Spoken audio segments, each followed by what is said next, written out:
J'ai dit, il est malade. Il a quoi? Hier, quand on est venu le chercher, il n'était pas malade. Il est malade, il souffre de quoi? Oh non, maman. Je t'ai seulement dit qu'il veut manger, il a faim. Attendez. Donc, vous aussi, vous savez arrêter les gens. Mais vous n'avez pas de budget pour leur nourrir. C'est encore à moi, la maman, de faire à manger. Et aussi le taxi. Je ne ferai pas seulement manger, seulement je vais venir. Mais en taxi, pas à pied. D'accord, comme il s'agit de mon fils, j'arrive. Je suis allé, j'ai trouvé l'agent qui me reconnaît que oui. Maman, pourquoi tu m'as parlé mal? Moi, on m'a seulement demandé de te demander d'amener à manger. J'ai dit non, papa, mets-toi à ma place. Depuis hier, je cherche mon fils. Il a été enlevé par des êtres inconnus qui ne m'ont jamais demandé la destination là où on a amené mon fils. C'est maintenant, en soirée là, me voilà, il fait nuit. Que vous me demandez de l'apporter à manger et qu'il est malade. Il souffre de quoi?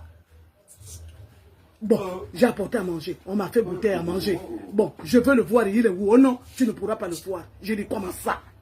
Je ne pourrai pas le voir. Pourquoi je veux le voir? Depuis hier qu'on l'a enlevé, je ne l'ai pas vu. Je veux bien le voir. Oh non, si tu veux bien le voir, il faut passer demain matin et vous allez discuter avec son enquêteur. Je dis, il n'y a aucun problème. Le lendemain matin, je fais un effort. Je m'y rends.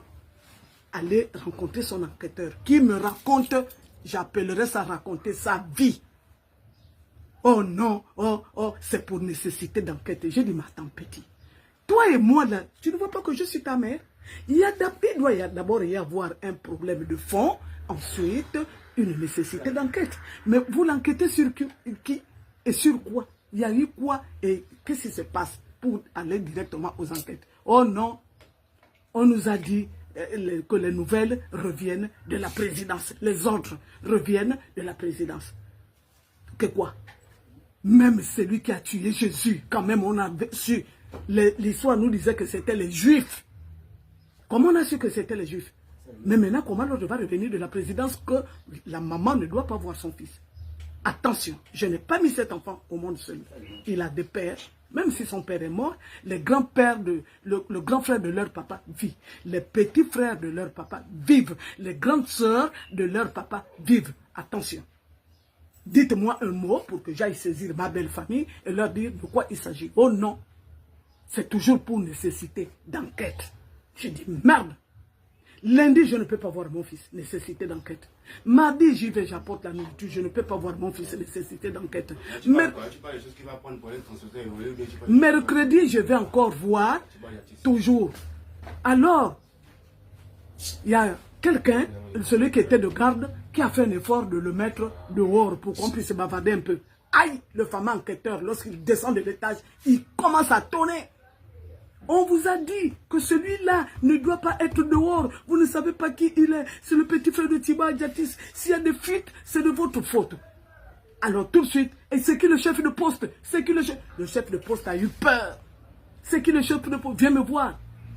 Et le chef de poste a rendu mon fils dans les jours.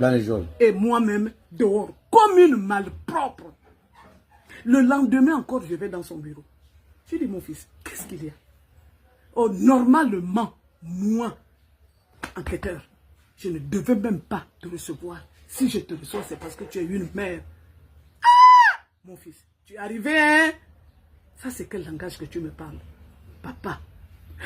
Même ma fille qui était avec moi, qui est la petite soeur d'Adjatis Thibaut, elle lui a dit, petit. Ça là, comment dirais-je? Le camp que tu vois là, nous avons eu à habiter ici. Notre papa aussi, c'est-à-dire le papa d'Adjatis Thibaut et moi, fut aussi un enquêteur. Nous avons habité dans le camp là. Il était gendarme. Il a pris la retraite, un adjudant-chef major. Il a eu pour matricule de gendarmerie 1058. Donc on peut dire que lui, c'est un 1058e gendarme. Donc avant que vous ne soyez né, petit, qu'est-ce qu'il y a? Non, le type ne voulait pas nous voir. Un jour même, il m'a vu. Donc à la fin, tu as fini par voir le petit? Rien, je ne voyais pas le petit. Ouais. Le jour où il m'a vu, il a fait le cinéma, il ne savait pas pourquoi j'étais là. J'avais déjà appelé l'avocat, Maître Moubembe. Maître Moubembe m'a donné son numéro. Et moi j'ai cru que il fallait aller l'attendre là-bas à la brigade de recherche.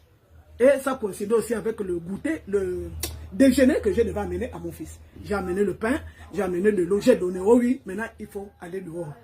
Ce sont les consignes données par l'enquête. l'enquêteur. L'enquêteur me dira que ce sont les consignes données par la présidence. Alors,